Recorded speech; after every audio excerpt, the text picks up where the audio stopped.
Wilson.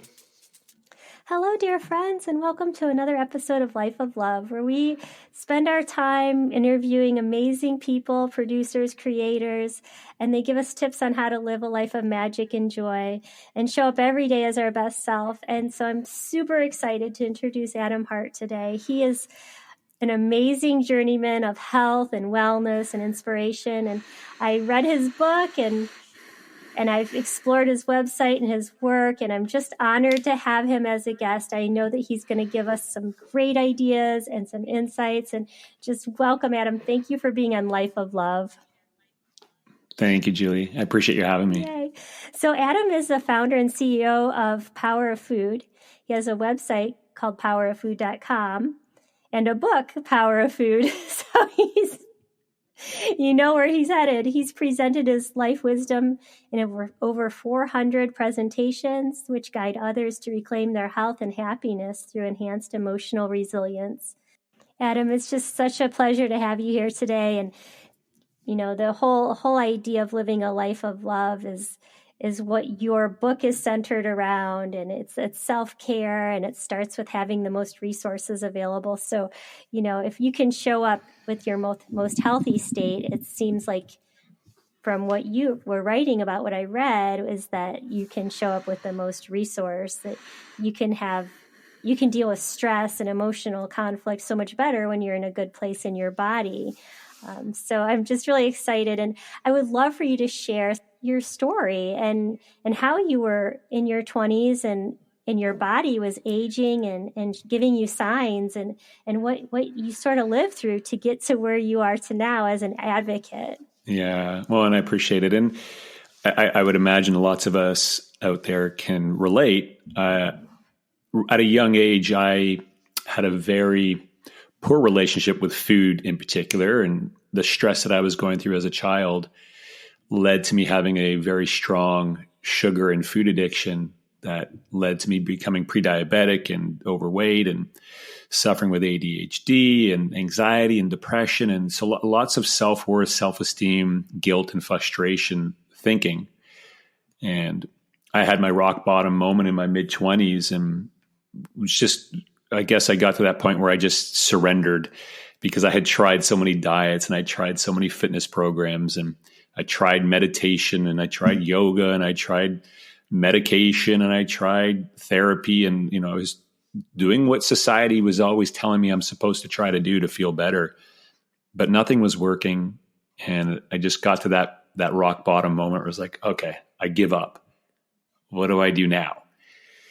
And that's when I discovered what I discovered. And, it took me on this beautiful journey of an internal exploration into how I could optimize my own mind, my own body, and how to utilize that through what I figure is probably the missing link for most of us, is a deeper connection to our ability to regulate our own nervous system.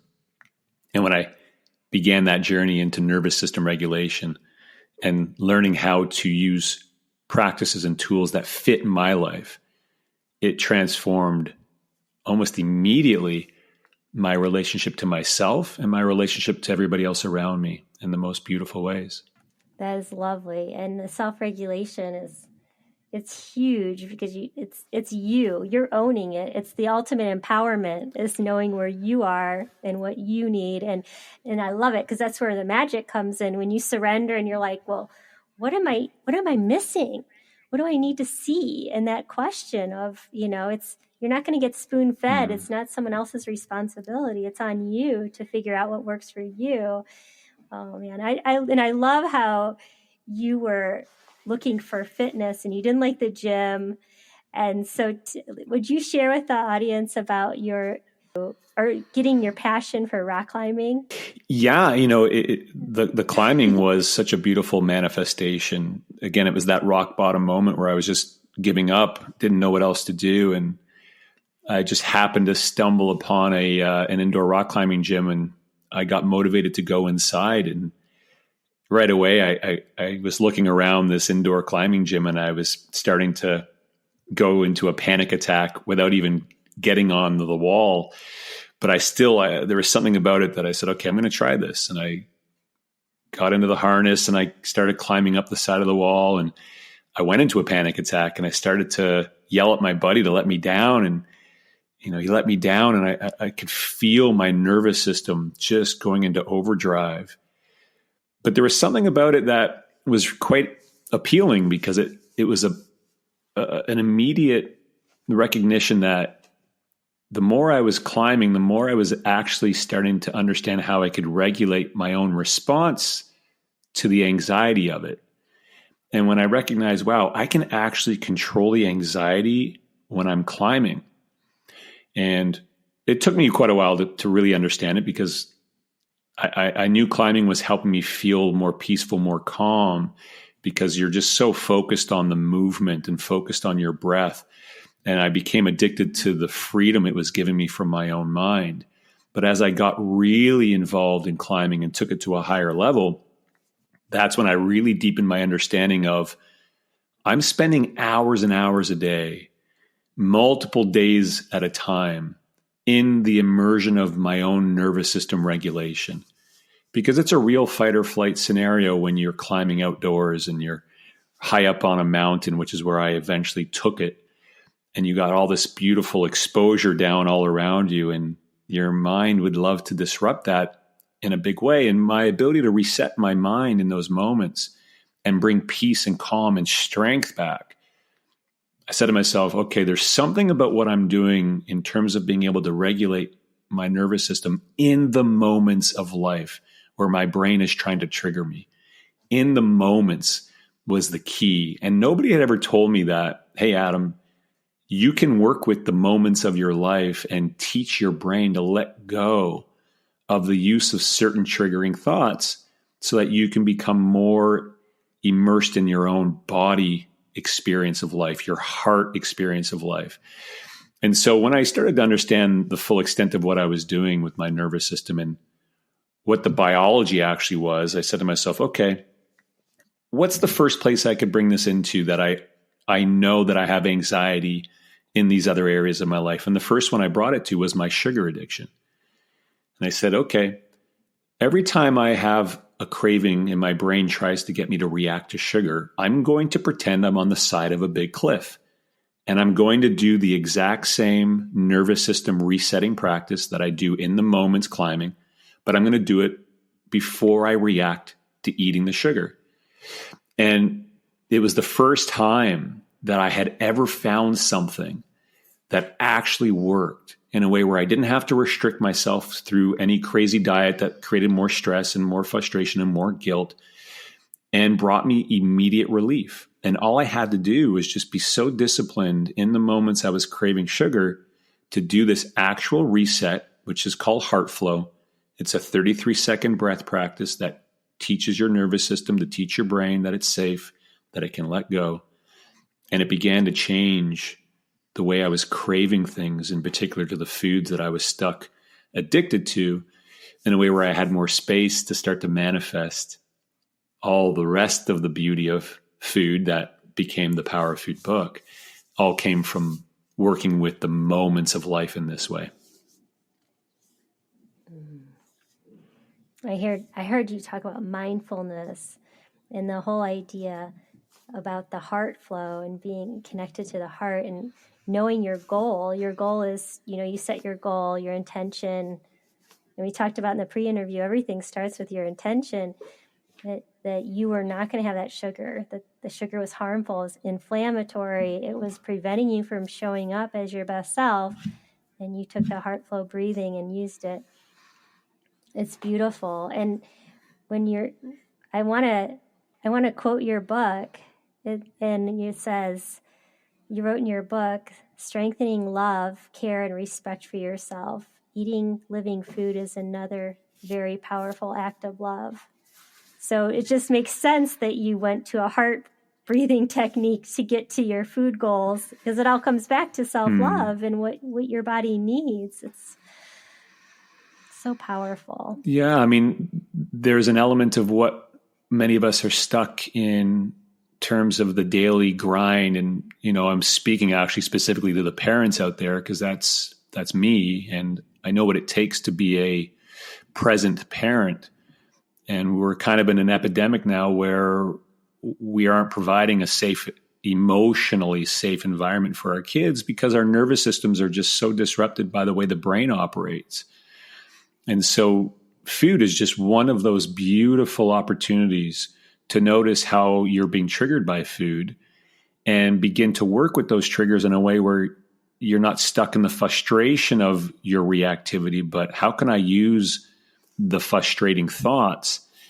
And in those moments, how do I transform my relationship with my brain's use of those thoughts? Because that's where it's coming from. The brain has just learned that you are easily triggered by a certain thought. And we don't realize that that's just the brain wanting to feed off of our fight or flight stress response. It likes the adrenaline. And unless we, in those moments, teach it that it doesn't have to do that, that it can let go, if we don't teach it to let go, we'll be stuck living most of our lives as a cerebral, brain-based experience. And that denies us the ability to utilize our heart, which has so much more power and so much more freedom and fulfillment and presence. And that's the parasympathetic nervous system. That's most of us, again. And then I talk about in The Power of Food, this idea of the 80-20 rule, where 80% of my diet was processed and kind of the dead types of food. And, the 20% being the living types of food. Well, when you start to switch that around, you feel the difference. Well, the same works with the dominant energy of your nervous system. As you shift your nervous system energy from being dominant in the sympathetic, where most of us are 80% just reactive to life and uncertain. And, there's a lot of fear and anxiety and what ifs and how do I, and we're just so stuck in these past and future focused thoughts, which is all the fight or flight response. When we flip the switch on that and start to live from our parasympathetic, the calm, rest and digest state, you feel the significance of what that provides. And it provides a very healthy mind and a very, very healthy body in a way that most of us aren't really connecting to. Again, we're very stuck on, I have to fix something, so I'm going to try this. I'm going to try another fitness program, another diet, another this, another that. Yeah, but the foundation's still off, and it's all about the nervous system. And my discovery around that just made it so much more smooth and joyful to explore food in my life in a way where it didn't have to be stressful or didn't have to be all about restricting, and it could be about the joy of it and the manifestation of more of what works for me and my particular body in a way that just kept me feeling happier and more fulfilled, so that I was showing up for my kids in that energy as well, which made a huge difference so far for how they're being raised.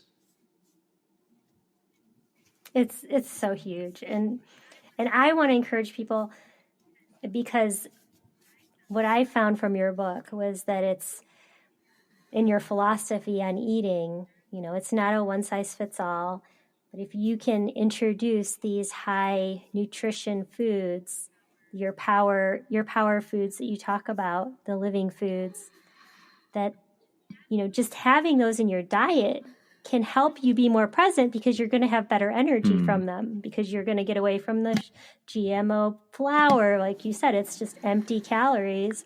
You're going to get away from the pesticides. You're going to get away from the sugars and the additives. And I mean, it was crazy. My husband brought home a bag of chocolate the other day, and I was like, oh, let me try it. I'll have a little nibble of chocolate. And it was really good. It hit really nice. I was like, wow, this is really good cookies and cream chocolate bark. It was like, whoa. And then I read the label. It said may be produced with synthetic. It was biosynthetic. It wasn't even GMO. It was something beyond, like artificial, complete artificial. And I was like, whoa. And I just threw the whole thing away. I was like, I'm not eating anything that's beyond GMO. Like, this is crazy. But the thing is, when you're implementing these small changes to say, okay, I'm going to eat more from the outside of the supermarket, I'm going to stay away from the inside aisles, then all of a sudden, when you eat like that and you limit your sugar, you have more energy to do things extra besides just existing. And it's a reciprocal thing.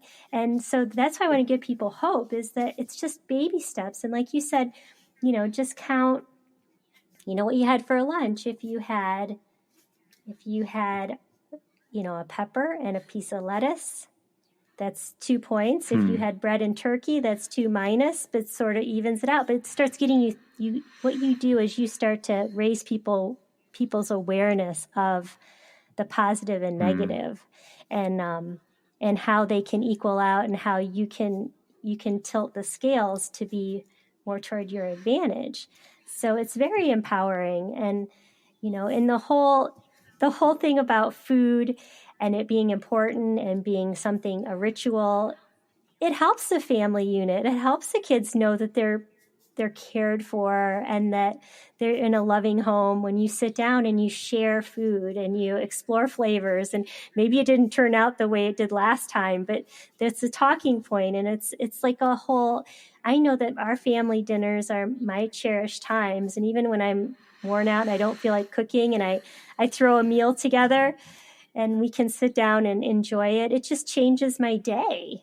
It's a very important thing. It's no coincidence. Yeah. It comes down to recognizing that everything has an energetic code to it, right?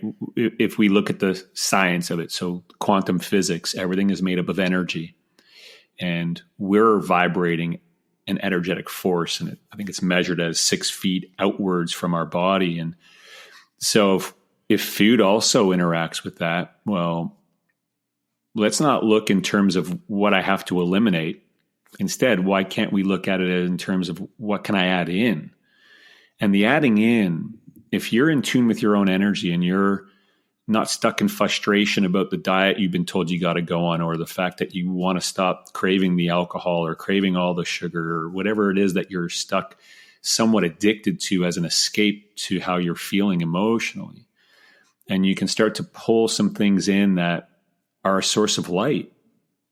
That is a great approach that can allow you to lift your spirits a little bit.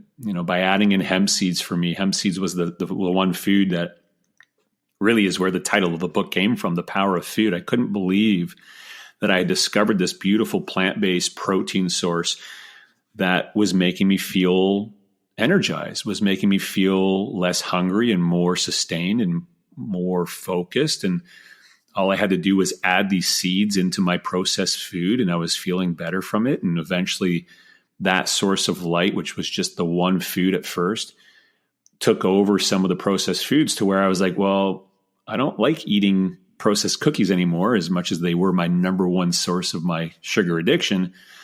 And that's where the peanut butter hemp cookies come from in the book. It was like, I want to learn how to make cookies out of these hemp seeds that I now know are so much better for me. And so it kind of evolves into this beautiful energetic experience of how I started to add more food in, and learn to play with it as a manifestation of that energy, to where it just took over. And the way I was feeling every morning getting up, and the motivation and the focus in my own mind, now that I wasn't stuck on trying to go after the next fix of whatever that was, I had so much more space to explore what was possible. And the nutrition, just evolved, getting creative in the kitchen, because I had the space and the capacity to go and experience the joy of what being in my kitchen was providing me, which I never would have got there from following a restrictive diet that, again, I was told to do for so many years that, it's not the right approach. And the more we focus on what can we add in that is a source of light, and we learn to be present in that experience, the energy of that is going to guide us where we want to go. It's so beautiful. And it's a shift of mindset again. It's abundance. You have everything you need. It's just getting it. It's not a lack. It's not a deficit. It's the abundance mindset. So it's just so dear to my heart. And I love how in your book how you talked about you were a human doing because you were conditioned by negative thoughts to live a life of constant stress and do. And I just picture you in that little windowless office at the furniture shop doing and doing and doing.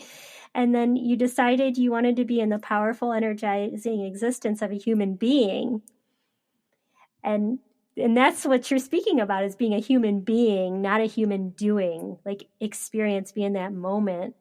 So it just rings true. It's so amazing. It's just insightful. I really appreciate it. And presence it's not something we're taught to know as a feeling experience. What does it feel like to actually be in this moment right now and recognize the energetic power of being present in the moment?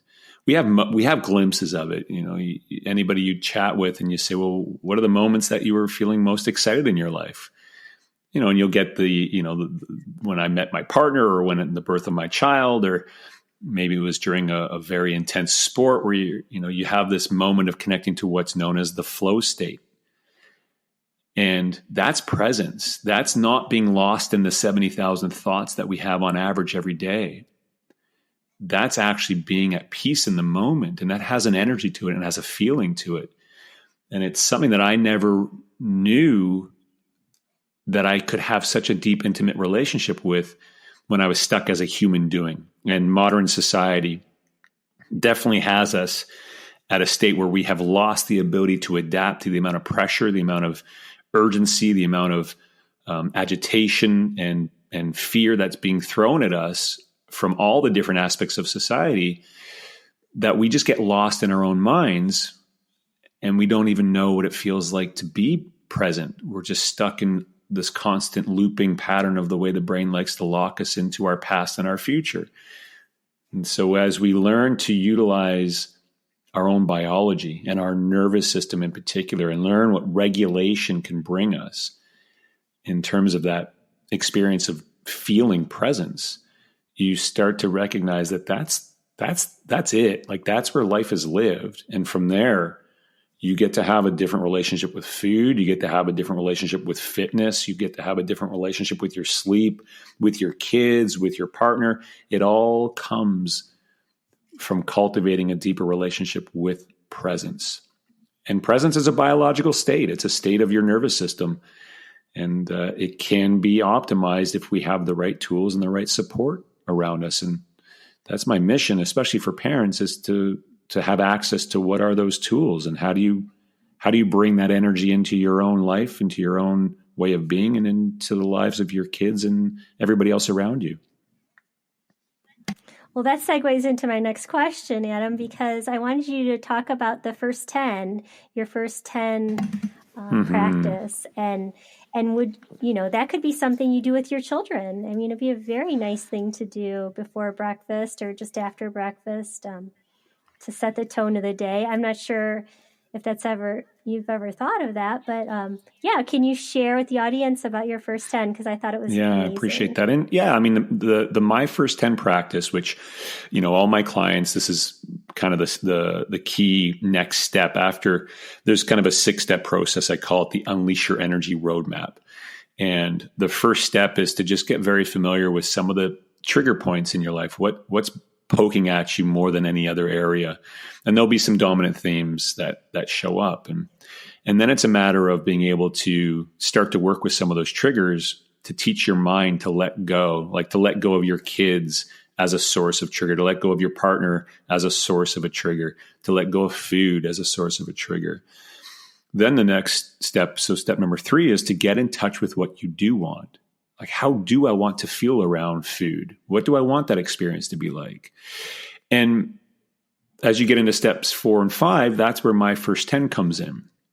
And that's the process of becoming very familiar with the emotional expression of what you do want. How do you spend the first 10 minutes of your day connecting with the vision of who you choose to be around food or around those other areas that are triggering? I appreciate that I wake up every morning feeling so abundant, so excited to be with my kids, so in love with who they are and how they are. What's the emotion that feels like? So that when you do go downstairs and you are being triggered by your kids in whatever ways they might trigger you, maybe they're being loud or they're fighting or they don't want to get their clothes on to get out the door and you're reacting. Those are the moments that you can then do a nervous system reset, which is heart flow in that moment, and bring that vision work in the 10 minutes that you just spent before you went downstairs, connecting to who you choose to be. Now you are very familiar with that emotional state, so that when you reset it in that moment you're with them, you can bring in the feeling of who you choose to be with them in that moment. And it's the most amazing thing how quickly you start to notice that they begin to shift their behavior. You're shifting your behavior because you're not reacting to what your mind is telling you. And now everybody else around you begins to feel you're no longer contributing to their reactivity. So there's this space for growth. And I think once we start to tune into how this works, and we have these practices like My First 10 to learn to optimize this, you get access to choice. And that's the most beautiful thing possible, because you get to choose what serves you so much more often than not. And that leads to the more abundant ways of our ability to live. Yes. And it's one of my main proponents is every moment's a chance to live the life of your dreams. So it ties right in with everything I'm about. So it just resonates with me so much. And that, even if you do fall into the old pattern or what you weren't visualizing, and you can just say, I am not going to show up that way anymore. And this isn't serving me. And you just, like you said, it becomes more of your default, that you're in this heart space and this present where you're, like you said, your field of up to 6 feet, you're influencing everyone around you. And I think if everyone understood the power of that, not even just saying or doing anything, just being present in your 6 feet and knowing that affects everything and everyone around you. I mean, you look at the water studies that Dr. Emoto. Veda Austin, she's taken it one next level from Moto. And if you can check out her on YouTube, she has these pictures where she captures crystallized water, where it's reacting to things around it and even taking on shapes. And it's just like, holy cow. Like if we understood the power that our heart presence emits continually, I think that we'd live a lot more responsibly with, anything that we expose ourselves to, any thoughts that we have, like the whole thing, any, actions. It's just amazing. Yeah. And the thoughts we have directly impact the way our cells perform, very much like the water experiments. So when we clean up our mind and start to have our mind let go of some of the self-sabotaging thoughts it's been holding since we were kids, because we kind of held back from feeling emotion because we were hurt in some capacity when we were kids, well, that's damaging our cells into adulthood because of the thoughts that keep ruminating on that past experience. And unless we provide space for our mind to let go of those patterns, we won't really know the feeling that's available for us in this moment. And, knowing what I know about my own past and how I've supported my mind to let go of the use of not feeling deeply loved from my father when I was young, and all the mechanisms that I used to protect myself from feeling because I didn't want to get hurt again. Well, it's the same. It's got the same mechanism in terms of denying me the ability to feel my own abundance right now. And when we teach the brain to let go of those patterns, it's amazing what you can start to experience and how things can show up with so much more ease and flow, and guide you to being in a deeper level of service to others, because you're no longer holding back from your own self-love. The co-regulation experience is real. The ability to be regulated yourself is key to really embracing what it feels like to co-regulate another human being. And for me, that's been the ultimate manifestation, is being able to be in my own self-love in the presence of another human being who I can feel where they are at, because their thoughts and their words have a frequency to them. And I don't have to say anything. It's just my way of being in their presence is providing them with access to that feeling in a way where they might not understand it, or they might, but they're definitely going to gravitate to you, and you're going to manifest more people who want access to that feeling. And that's been the ultimate manifestation. It's such a gift, and I really appreciate you sharing that with us, Adam. We're reaching our end of our episode, our time here together. So it's just been a delight, and I just wondered if there's anything else you'd like to share. Yeah, I mean, if anybody does resonate with this, and I mentioned I have a 6-step process for doing this work. It's called the Unleash Your Energy Roadmap. I do have a free copy of that for anybody who would like to get access to it. And it kind of goes through each of those steps in more detail. And I do have that on a website. The website's clearimpact.io, clearimpact.io, and you can grab a free copy there.